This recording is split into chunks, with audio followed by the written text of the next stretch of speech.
Welcome to The Cut, a series where I'm talking to experts about how small changes can have a big impact on patient outcomes after surgery. Hi Rudian, Hi, how are Kylie. you? I'm very well, thank you. It seems like we've been talking for a while now. It does, doesn't it? But we could talk forever and a day about incision care, can't we? Yeah, listen, there's so much to be discussed, so much still to learn, and you and I are both advocates of good Yeah. practice, and we're both keen to spread the word. Yeah, I agree entirely. And one of the ways we do this is through ICECAP, or the International Surgical Wound Complications Advisory Panel. Take a breath after that. It's quite a long word, or ICECAP. But it does what it says. And thank you ever so much for inviting me onto the panel. Pleasure. Because I've learned so much from everybody, and the fact We've learned so much from you as well. Bless you. But the working in a multidisciplinary team, not just surgeons, because most of the work is I'm always with other surgeons, scientists, physiotherapists, vascular surgeons, wound healing experts. That's a godsend for me, because I'm in a room with like-minded people, but I'm constantly learning, because I'm aware that as a surgeon I can be a little bit two-dimensional at times, and challenging myself by working with really good people from other disciplines. That's a great chance I've had. Thank you. Oh, pleasure. It's a joy having you, because you bring that different perspective. Everyone brings a different perspective at ICECAP. I learn as well too. Scientists can somewhat be myopic sometimes, so can surgeons. But I think we all complement each other really well. And one of the things that we have done recently, of course, is our consensus document, looking at prevention, detection, early diagnosis. One of the things that struck me in the document was around prevention. And I know you're working in that space. Yeah. So tell me a little bit about the story for you.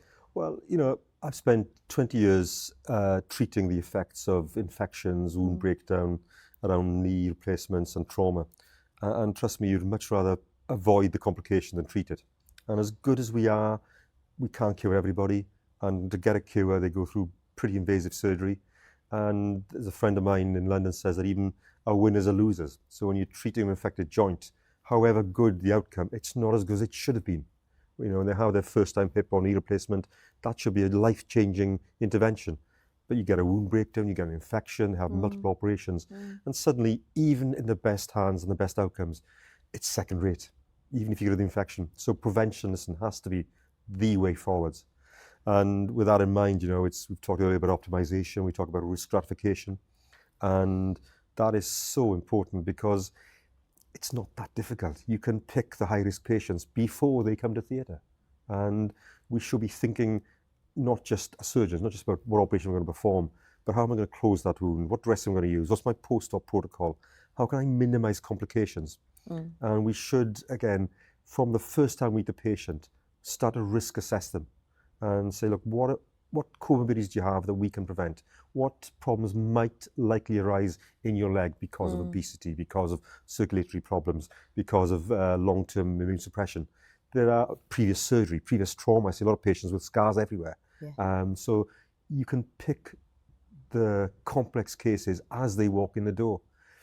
And then to say, look, I'm going to do this complex patient, I'm going to do a big operation, but you know what, the dressing doesn't matter. Anything will do. You guys choose. That's wrong. It has to be. You have to stratify the risk and choose well.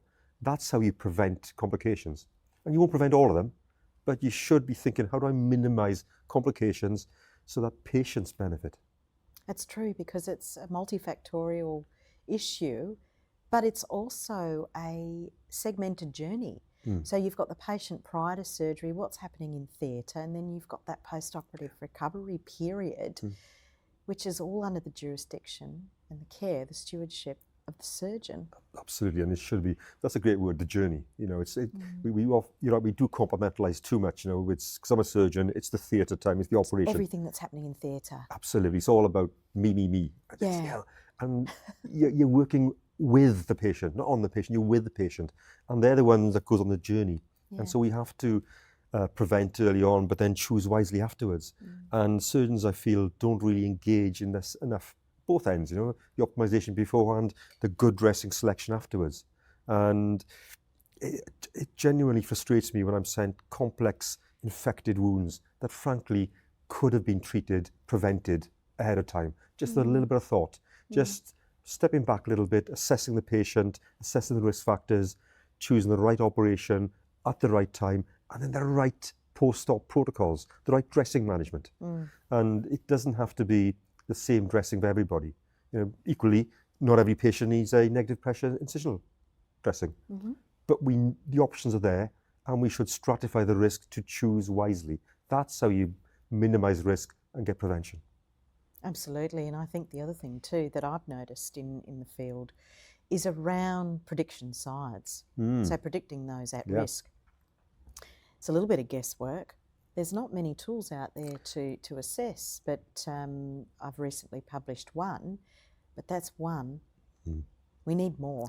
We do, and I've done some work with Brian Andrews and Mulnica looking at risk stratification, and through that we ended up having a very productive day at the Coxa Hospital in Finland, and they've got a phenomenal database, I think 50 or 60,000 patients now, and they can put in 3 or 4 simple demographics and give you both an individual risk and a relative risk profile before you operate. And then show the patient if your BMI comes down to this point, if you stop smoking, if you correct your anemia, then your risk changes significantly.